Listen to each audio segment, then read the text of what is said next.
When I go to an in-person event, I want to know why I'm going. I'm very driven by outcome. I wanted to get a very good read on the state of the industry of paid ads. So what I see, the Jasmine Star brands, all of the businesses, I do believe we're going to make a very strategic moves on paid advertising and demand generation. This is your chance to be in the room, in a room with entrepreneurs that have businesses ranging from 5 million to over 100 million. I'm asking you to join me for an inside look at a recent executive retreat, kind of like a version of a mastermind that I experienced, because I want you knowing what types of conversations we had. I want to show you what forward momentum looks like and how to build it and what it really takes to grow. Welcome to the Jasmine Star Show, where I empower 7-figure entrepreneurs to scale their businesses to 8. And today we're going to be talking about growing your business in ways that you might not be expecting. Okay, so let me begin with the why. Why am I creating this podcast in this way? So number one, I think it's very important for you to be in the room, even if you haven't built a $5+ million business, because as you see what it takes to run those businesses, you could start making the decisions in your business now to get you to where you want to go. Number two, the year was 2007, and I made a promise to God that if I ever had the chance to build a successful business, that I would share everything I knew to help other people. So this is me living in that commitment to God. Number three, I want to show you what it means to add a chair to the table.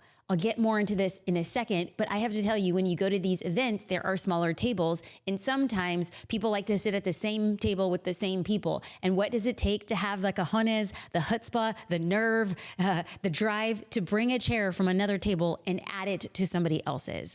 And lastly, I create these podcast episodes because I want to normalize the journey. I think it's very common, at least for me, to think that I'm going through something that other people haven't, that I am wondering how to do something and nobody else ever wonders that because everybody knows how to do it. And so what I want to do is I want to normalize the version of business and normalize the journey of business. Okay, but first I want to show you a real raw look of how I was acting and behaving, how I was feeling at that event. Okay, so what you're about to see is a video of me. I had taken a break from the event to go and do a coaching session on the inside of Consistent 10K. Normally, I would not be showing that because it was raw and it was unpolished. I literally ran from the event into my hotel suite, sat down, went into class, and I thought to myself, I knew that I was going to create a podcast about that event. But what you see here is like the polished version of what it's going to be, and I'm going to have frameworks and reflections, and I'm going to pontificate. But this video was me in the moment, unglorified, a little scruffy, tore up from the floor up. We're going to get into that right about now. I am in Austin, Texas. I came to a founders retreat. I invest in masterminds, and I'm coming off an event. The event isn't over quite yet, but I wanted to make sure that I was here for coaching. And so I think that what happens is when I invest in myself, I have these big moments of metamorphosis and inspiration, and I am feeling like amazing. Now, the people who usually feel the after effects, the ripple effects of this, dopamine high is the team. And they're always like, when Jasmine gets away, when she comes back, it's like, everybody just better be prepared because I have like 1,000 ideas and all the things we want to do.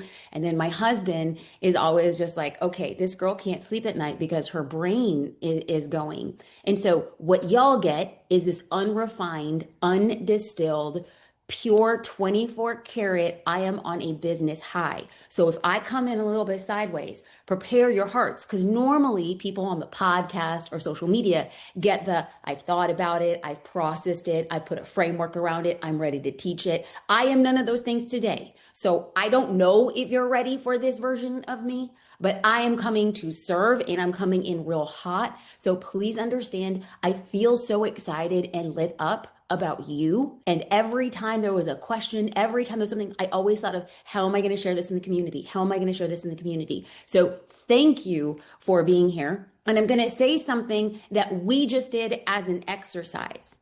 So to get into this mastermind, you have to be doing about $5 million in your business. And I'm learning how to host events and ask questions. And so now what I am excited to do is to give you a little bit of what they gave us about 25 minutes ago. I'm on my lunch break. I'm coming in here. At the end of that, what they had said is making a public declaration to yourself. We've become very accustomed to saying something to ourselves and then not doing it. Anybody here? Anybody here? Okay, I know. Thank you, Susie, for keeping it real. Got the hand raised. Okay, well, this is the thing, you guys. Regardless of the size of your business, we all struggle with this. I was sitting in rooms of people who are doing over $100 million and they're raising your hands along all of us. We as entrepreneurs have more ideas and more passion than we do time. Does that make sense? Okay. So the exercise was for us to write down what we're going to do in 30 days. Okay. And what then happened was that we had to become tethered to each other. Now, in this group, we are supported by some of the most incredible people and coaches. 2 coaches who made their debut inside of the community today, you are going to get to know very well. Now, what I want to make sure that happens is our directive today inside of this group had said in 30 days. Well, guess what? We do this weekly coaching. So at the end of our class, I'm giving people plenty of time because what people tell me is, Jasmine, you just move too fast. I don't have time to think. Okay, this is me hearing feedback, giving you about 56 minutes head start. Is that okay? So what I'm going to ask of you, because science and studies have shown that when you make a declaration to other people, they hold you to it. When you make a declaration to other people, you're actually embarrassed not to do it. So what I'm going to ask for us at the end of our session today is for you to tell me the one thing, and we're going to get specific, that you are going to do in regards to this program in 1 week. Do we understand? I'm going to call everybody out one-on-one here. And don't get off this call like at the 45 mark and be like, oh, I gotta go. If that's you, do you have to go? Anybody here has to go at the 45 mark? Because I'm gonna make you go right now. We're coming in right at the top of the hour. So like I said at the beginning of this call, energetically, I woke up a couple nights ago and I didn't text Katie. I sent her a Slack message and I was like, I woke up and in my dream, I had to be on the coaching call on Tuesday. I am not supposed to be here because I'm on a lunch break from an event, but I knew I had to be here on this call. And part of the reason I had to be here on this call is because as we sojourn on this journey, it's hard. But I just came from a large group of people and I'm coming in to tell you it's the same thing, y'all. It's the same thing. $10,000 a month, $10 million a month, it's the same. So if we know it's the same, let's build our toolkit now. So when we get to where we want to go, we say, oh, my PR, my personal best is now my warm up. But I still have to use the same tools to overcome the limiting beliefs, the no's, the silence, the question marks, and the iteration. I am here to tell you, I sat with a group of 50 people, same dang thing. So if it is the same, may I just be saying thank you to you for coming in and doing the hard work very few people do. This will be the foundation to what it is you do in the future.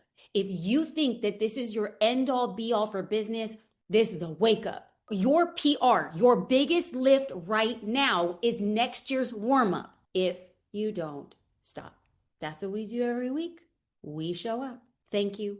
Thank you. Thank you. Thank you. Blessings. We'll see you guys real soon in the community. Bye, y'all. So clearly the event had a powerful effect on me. So I am a part of Hampton. It's an executive community for founders and CEOs. I've been in it for now three and a half years. Now they also host retreats. This is an exclusive virtual meetup. So you join this community. It has like thousands of people in it. And then you're assigned what they call a core group. I have been with my core group now going on 3.5 years. I love these guys. I think they're the best. We we have gone on solo trips, just our small group of people. And Hampton also hosts large scale events for anybody who wants to join. That's what I went to. They call them the retreats. I went to a retreat in Austin.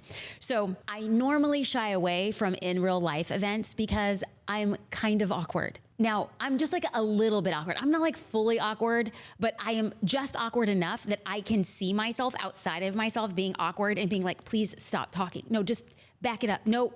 And I feel like the words come out before I actually stop them. So it looks like a real life train wreck happening in real life. And so I'm gonna give you two examples of my awkwardness just to get us on the same page. So on our first day, we all sat at a circular table and we have this reflection point. I'm gonna show you about what these reflection points were all about in a second.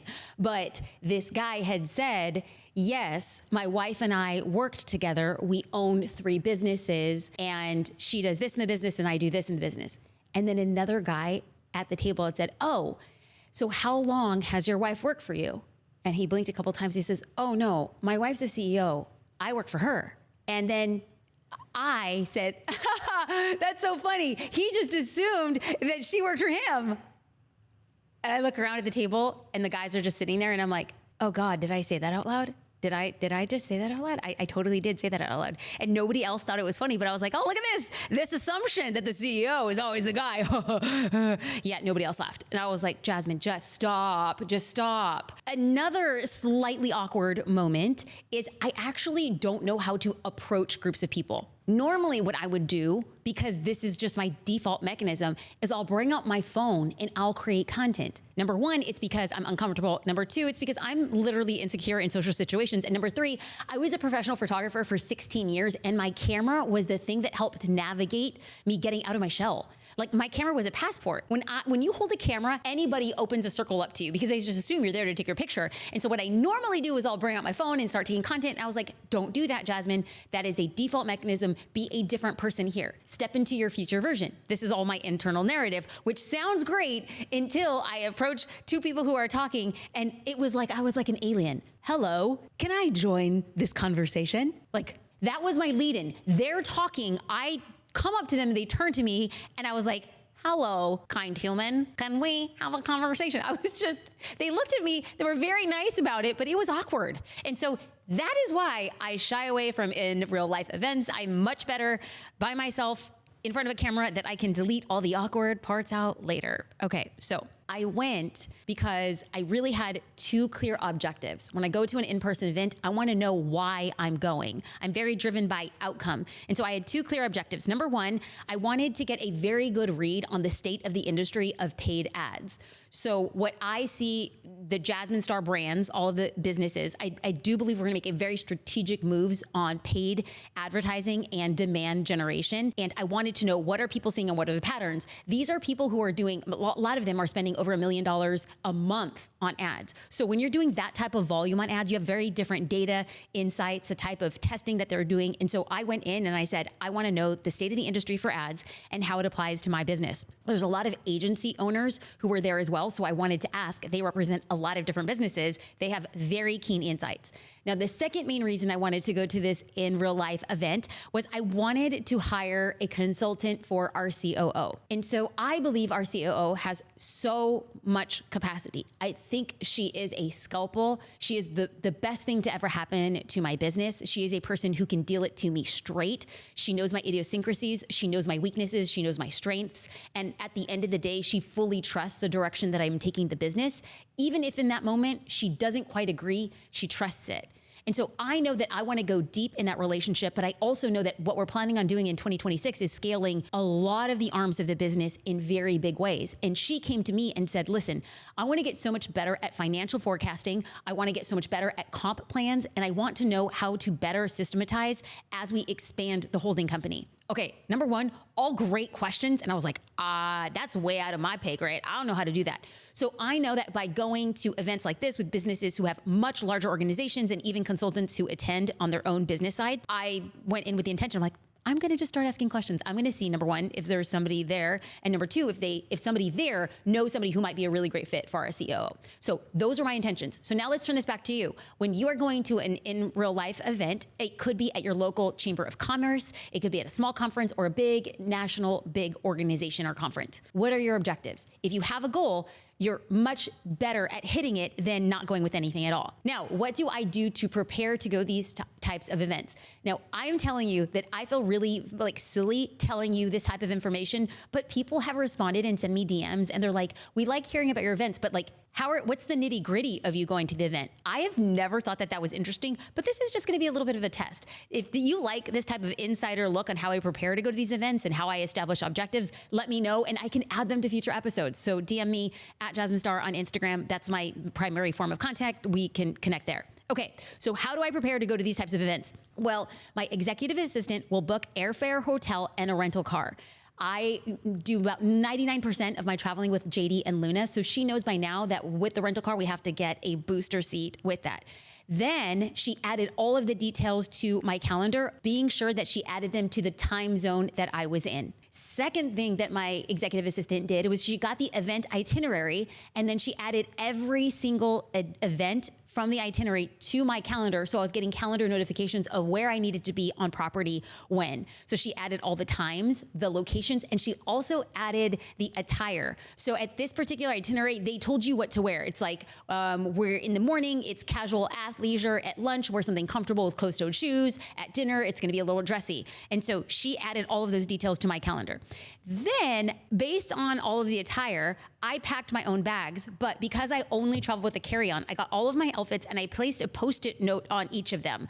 Like this was gonna be Monday morning, Monday afternoon, and Monday evening. And so got all of that organized, packed it up. I travel with my carry-on as well as a large carry bag that goes over my shoulder. So then they gave us a list of the 50 attendees who would be there. They sent that list to us in advance. So what I did with the list of 50 attendees is I made a list of people that I wanted to meet with based on my objectives. So of the 50 people that were there, I obviously wanted to meet all 50, but there were 6 who I felt were very clear in alignment to my objectives. So once I found those 6 people who I wanted to connect with, I created a list of 2 or 3 questions that I would be able to ask them. Now, if you think that this is really weird and creepy, I probably agree. It probably is. But what I have learned is that when I have specific questions to ask specific people, it allows me to connect in a real way and keep that really awkward tendency that I have at bay. As I mentioned before, I travel with JD and Luna. We try to travel about 99% of the time together. And the reason I do this is because oftentimes I'm always focused on what is it that I want, right? Like what outcome do I want? I don't want to build a business for building a business sake. So I had to identify success. What does success look like for me? And being able to have something without JD and Luna at my side is not success. It's me being busy. So my definition of success is to be able to experience the world with them. And so if I know that's my version of success, then I'm going to try to do everything I possibly can to have them at my side, or excuse me, to have all of us by each other's sides for as long as we can do that. And so I also want my daughter to see how big the world is. I did not travel. I didn't go on vacations growing up. Like we went to like small, like local places. Let me tell you, like the Holiday Inn in Solvang, California had this pool. My sisters and I just spent all day in that pool. We thought we were like in Nice, France. Okay. We thought we were living the high life. That was as big as the world got for me. And so I want to show my daughter at an earlier age what it would be like to experience the world. And I also feel much better and stronger as a business partner. So yes, I love JD. He's the guy that I married and my high school sweetheart, and he makes me better, but that's deeply rooted in feelings. The fact is, as business partners, we are better together.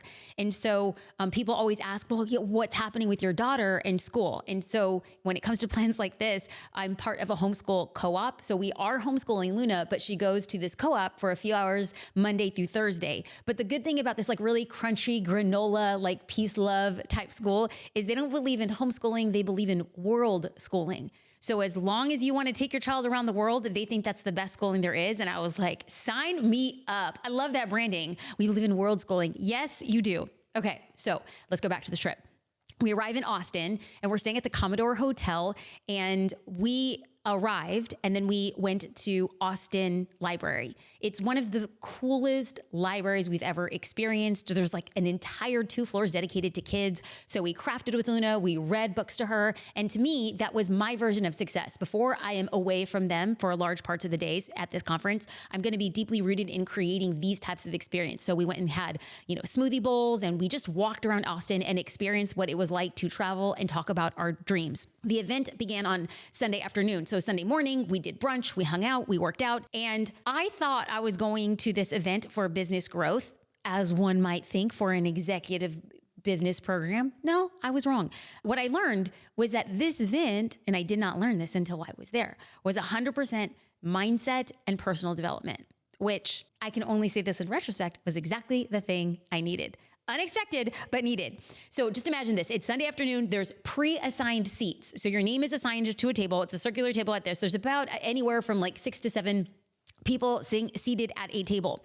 And we had guest facilitators. They're called the Tempest 2. They came in from London, and they were talking about their experiences in life and choosing adventure. They believe that choosing adventure builds your resilience, and your resilience also makes you a stronger entrepreneur. And I thought to myself, that's great. But for a girl who classifies herself as indoorsy, I was not sure how this adventure mindset personal development trip was going to fare out. But I said, I am going to be open. So they talked about how they decided to sail. Is that the word? Yeah, sail. Like they're in a boat. They're rowing. They rowed across they rowed from, I think it's the Atlantic. They rowed across the Atlantic. This is a feat that very few people had ever done. They didn't have any experience. They trained for 3 months and then they said, we're off. And so they did it, and they were making pretty good headway until they ran into a hurricane, a legitimate hurricane that threw them off course and kept them stuck and threw them off course for about a week. And so they were talking about this and how they said it's very normal for people to be undergoing and enduring hurricanes in their personal life and business. So as they share this story, they were captivating storytellers, and they asked us, everybody seated in the room, what hurricanes did you overcome that made you stronger? So because I want you in the room, feel free to pause and simply ask, or even just write down, what hurricanes have you overcome to get you to where you are today? Okay, then what they did is they said, in a group of 2 or 3, share what hurricane you overcame. So all of a sudden I'm sitting there in a group of people who are strangers. I didn't know a single person at this event. And you're really sharing something that's highly personal. This is a hurricane. This is the thing that you thought was going to kill you. And then all of a sudden, immediately, 5 minutes later, with these 2 strangers at my side, I felt like I knew these guys, and I was like, man, I get it. What were they actually doing? They were creating connectivity around founder story and normalizing that everybody goes through hurricanes. I hope you feel the same. Question number 2, they went on and they told a story about how they climbed El Capitan. They've never done rock climbing, and they decide that in Yosemite, one of the hardest rocks to scale, they're like, we're going to do that.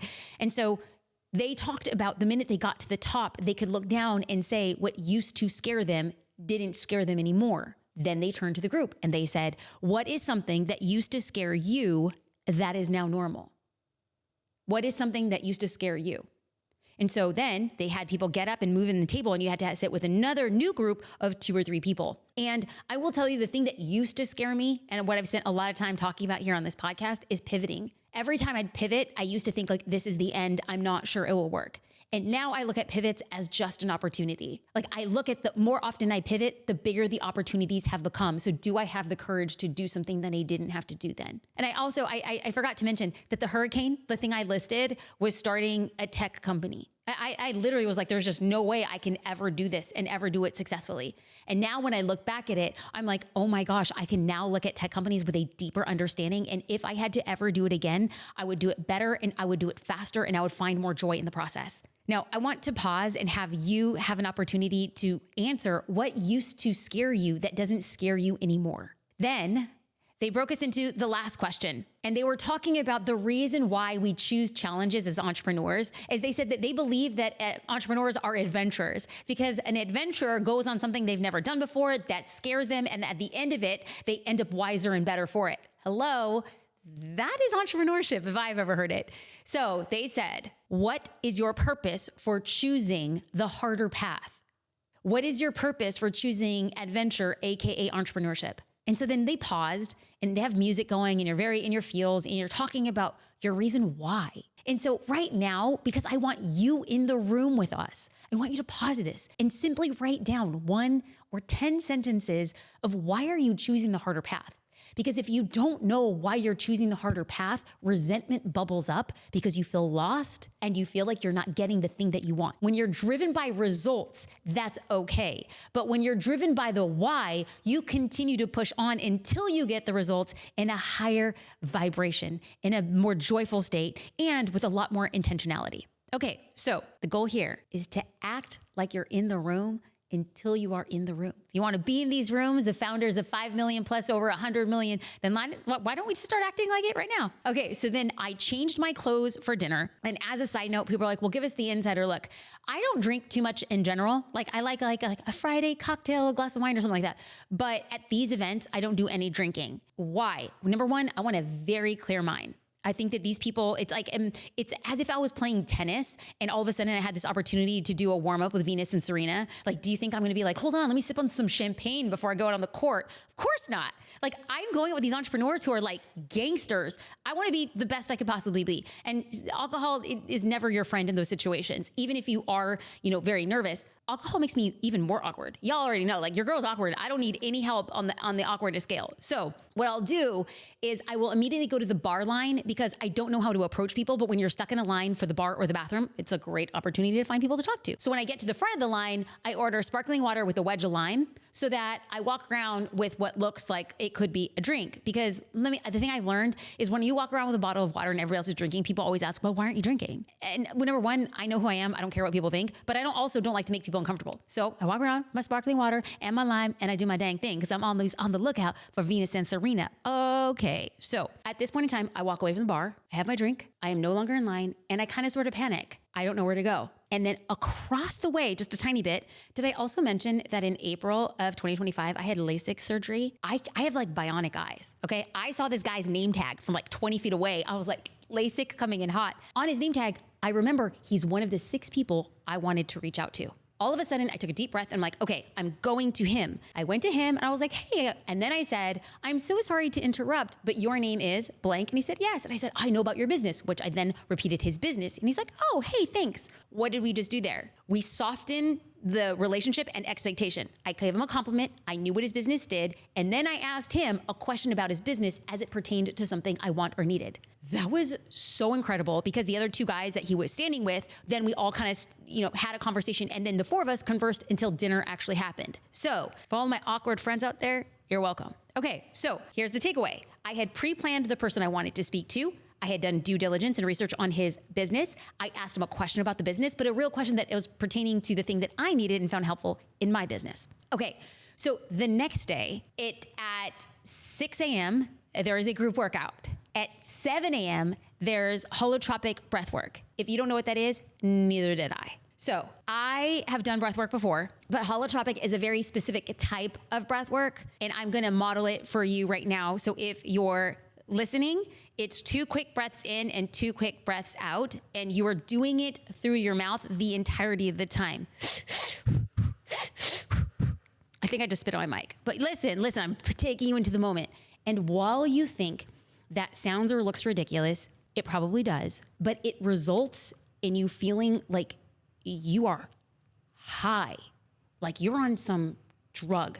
Now, I say this because Nancy Reagan told me, just say no. And I have always said no. I have no judgment about people doing drugs whatsoever. No judgment. Like, y'all do you. I've never done drugs. But for the first time in my life, I was like, oh my God, this is why Nancy Reagan said that. You guys remember that commercial? You guys probably don't.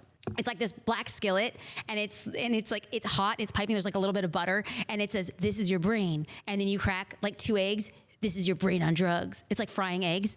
That I had fried egg brain at this moment because I'm sitting there and I'm like, what in the world? So at this time, it is 7 a.m., but it's pitch black in Austin, and you are wearing a blindfold and you're doing this breath work, and she's guiding you through the whole thing, asking you to clear your mind. Don't think about anything. And your whole job is just to focus on your breath. And I will tell you 3 things. Nervous central system regulation, next level. Like, I was doing the deep breaths, and I promise you, I can't even make this up. My hands cramped so that they were folded in as if my fingers disappeared. And despite the fact that I was present and not present, because remember, my brain was on like fried egg mode. And I was like, try to undo your hands. I was like, I think something's wrong with me. My hands are freaking frozen in these little tiny claws. That was nervous system regulation, a deep subconscious clarity. You were so focused on the breath and you were oxygenating in such a vibrant capacity that everything is cleared out. And there is a new level of openness to think, hear, see, feel things that you haven't before. And I will tell you, we did that for 40 minutes and there were grown men sobbing, like wailing. Like we're all supposed to be doing these deep breaths, and about 20 minutes in, people start having very different reactions. Some people are crying, some people are wailing. Like I am talking about in a group of 50, I am hearing this, and you're just like, let it be, like let it be. Side note, there is just no way I was ever expecting this from like this executive group whatsoever. Like I sat there and we got up out of it and I had my journal and I just started writing. I was writing things that I hadn't thought about, that I had never excavated, that I never even considered. And all of a sudden I just felt like I was fundamentally shifted. Then we went into cold plunge. Group cold plunge. You guys, this is like a meme. Like this is like a Silicon Valley like meme. Like holotropic breath work, then we do cold plunge. It's like later in the day, there would be jumping out of a plane. I'm not even lying. Okay, so we do the cold plunge. Then we go to breakfast. Then you quickly change and you go into the rest of your day. Half the group went to jump out of a plane. Half the group went into mindset and meditation. Okay, remember how I said I was indoorsy? Do y'all think I'm gonna jump out of a plane? Like never in a million years. So it felt like about 25 people went to jump out of a plane and 25 people went to meditation. So we're sitting there in our athleisure in a big circle and there is like a bowl and I'm like, great. And there's no time set on this. So we sit down and the facilitator says, welcome to mindset and meditation. We're going to be here for 4 hours. And I audibly laughed. I was like, I look around, nobody's laughing. He was serious. I was like, okay, number one, I like meditating. I meditate. I have never gotten close to 4 hours of meditation. And it's a very specific type of meditation. The name slips my mind of what type of meditation, but it's the kind where you just sit on a pillow with your legs crossed and your hand in like a diamond shaped over like your lower abdomen and your eyes aren't closed, but they're almost closed. So about 3/4 closed. So you're just staring at the thing in front of you. And he set a timer. We come in, he talks to us about like we're sitting on the floor with a pillow under our tush. And he's like, our first round is 20 minutes. Let us begin. Bing, bing, bing. And I was like, oh Lord, I normally do guided meditation. I'll do music meditation. I'll do tea meditation. We can talk about all the different types of meditation I do. I've never done silent. I'm like, this is going to be the death of me. Finally, it gets to 20 minutes. Bing. He comes back. He's like, welcome. What do people experience? And these guys are like, I'm 5'4" on a great day. Okay. And a lot of these guys are well over 6 foot and they're not flexible. I'm like, is everybody else like kind of dying? And I'm like, nobody's like saying how uncomfortable they are. And I'm like, it must be me. And it is me. It is me. I am the problem. And then he's like, great. This is the feedback. This is how we do it. Now for another 40 minutes, I was like, oh, Jesus. One guy tapped out. One guy left. And I was like, okay, well, when one goes, I now have the freedom to do so. But I said, no, I came here to become a different person. So I meditated in silence for 40 minutes. And y'all, I'm telling you, I did every trick in the book. I was counting. I was like, I'm breathing in blue. I'm exhaling red. Oh, I closed my eyes. No, Cole, keep the eyes open a little bit. No, they're flickering. Why am I staring at brick? This brick haven't been clean. How many people have sat on this pillow? No, come back. Clean mind. Y'all, it was a hard 40 minutes. Then we hear the bing. And he's like, you know what we should do? Let's please all stay in silence. I'm going to open the side door and you're going to walk with your eyes mostly closed, barefoot, outside until you hear the gong again. I was like, we are barefoot walking in the grass in about 100-degree heat in Austin. Okay.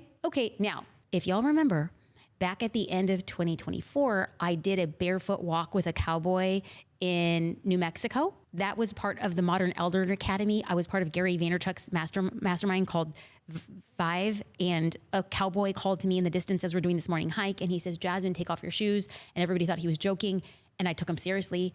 He was walking barefoot, and I walked barefoot. Had I ever, like you guys, the bottom of my feet are supple, Okay. Like I lotion and oil my feet at night. I will sleep with socks on my feet. People are like, that's disgusting. Who could ever? Your girl, because I have soft and supple feet. I walked on the New Mexico dirt and I was like, I am not made for this. But it was like the process. You guys, I am willing to do whatever it takes for me to step into this next version and for me to be exposed to new things. So I was like, okay, walking in grass is easier than walking in New Mexico desert barefoot. So we did it, and I did it. And I was hoping that some enlightening would come, and then he bing, and then we took a lunch break for 30 minutes. And I went to lunch and I was like, I'm so exhausted. I'm so exhausted. So much so that I texted JD and I said, I think I might leave. I don't know if I could do this next round. He didn't respond, thankfully. So I was like, pick up your big girl pants. You're going back and meditating. You wanted the change, be the freaking change. So we went back, we sat for more meditation. Then he brings us to, and he says, what we're going to do is have a shift. And all in my mind, I'm like, thank you, sweet baby Jesus in a manger, a shift. I will take any shift. Until he says, we're going to practice Nikan, a Japanese style of journaling. Okay, number one, I love journaling. Number two, I journal at least a little bit every single day. It's super freaking cathartic and one of the best forms of therapy I could ever get into, except for the fact that there's about 2 hours left for us together in this 4-hour adventure. And he says, here's what you're going to do. You're going to be barefoot, and I'm going to give you 3 questions for you and go to journal. You will not take your phone. You will sit under a tree. And if you journal for all 2 hours, great. And if you journal for 20 minutes, you're just going to sit and be under a tree for the rest of the time. You will not be looking at anybody. You will not be talking to anybody. You will not be distracted. And I was like, I want to meditate. Can we please meditate? Like, I can't. So welcome to Nikan Japanese journaling. Here we go. Journal questions. Remember, I want you in the room. So we're going to sit and you're going to do this journaling practice because you're going to act like you're in the room until you're in the room. Question number 1, from whom and what have I been given today? From whom and what have I been given today? Question number 2, to whom and what have I been given today? To whom and what have I been given today? And number 3, what trouble have I caused?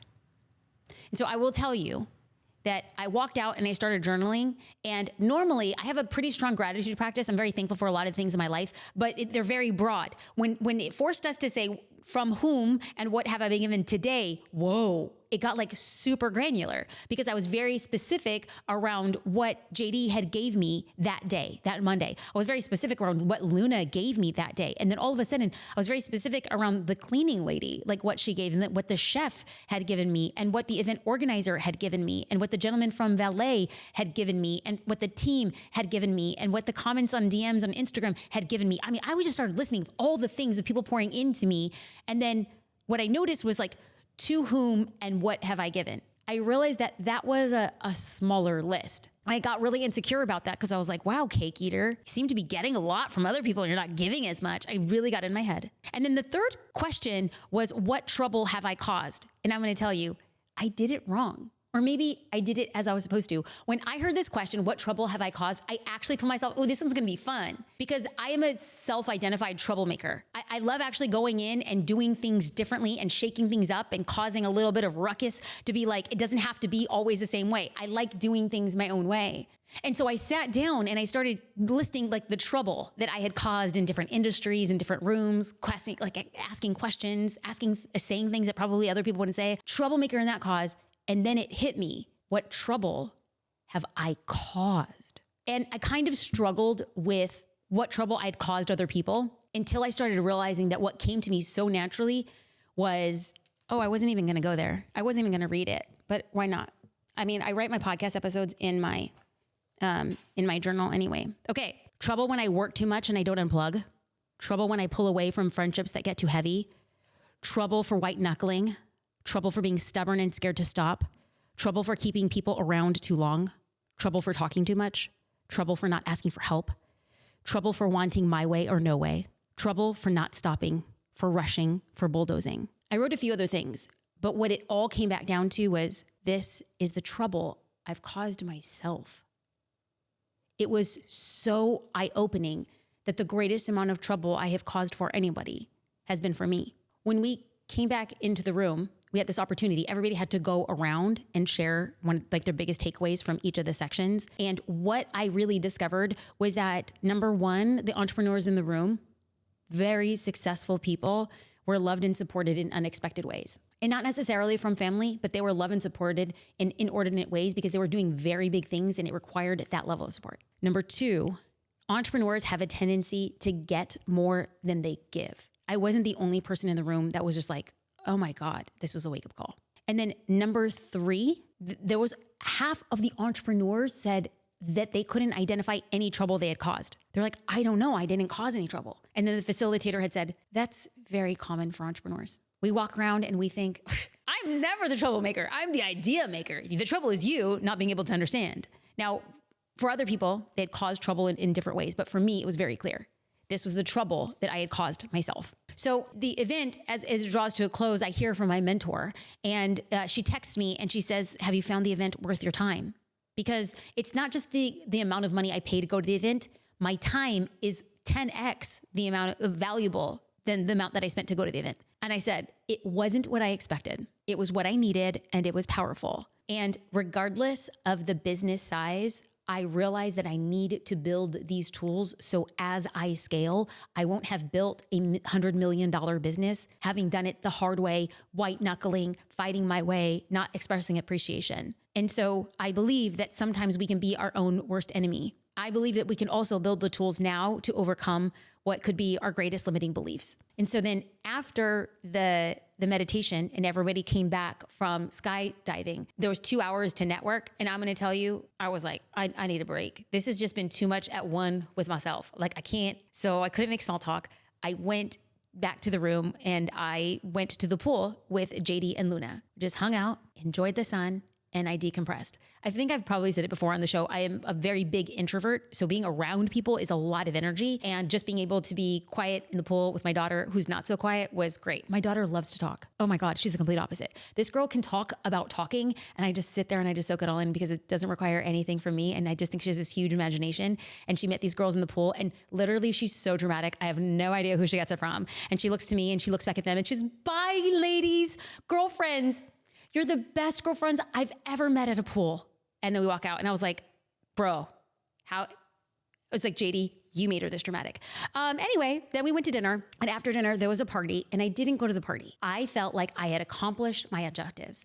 I had spoken to agency owners. I had spoken about the landscape of ads. I had found somebody there at the event. I already messaged her. The next day I sent her a message and I said, what does it look like to take on consulting in a very specific time frame for a very specific objective? And I'm waiting to hear back from her. So if that works out, heck yes, I'd be 2 for 2. The party would have been great. It just wouldn't have served me. I don't do well in parties and I don't do well in small talk, and I like sleep. So I went back to the room and I feel like I went and I got what I needed, and what I needed was more than enough. I created this episode because I wanted you in the room with me. And I want you to act like you're in the room until you are in the room. I believe you can get in the room. We got to get out of our own way. And even if it requires us doing things that are a little atypical, I don't think that 4 hours of meditation is anywhere in my near future. But do I think that longer meditations by myself outside are? The answer is yes. And I believe that when I allow space for clarity and I can go deep, I can listen to my inner wisdom, my knowing, based on experience, based on intuition, based on a knowing, and trust that I'm going to be okay, because the future version of me is speaking to the current version of me, telling me this is not the time where we give up and this is not the time where we play small. So let's do the work. Let's build a bridge and get over our fears and get the work done. I want to say thank you for watching and listening to The Jasmine Star Show.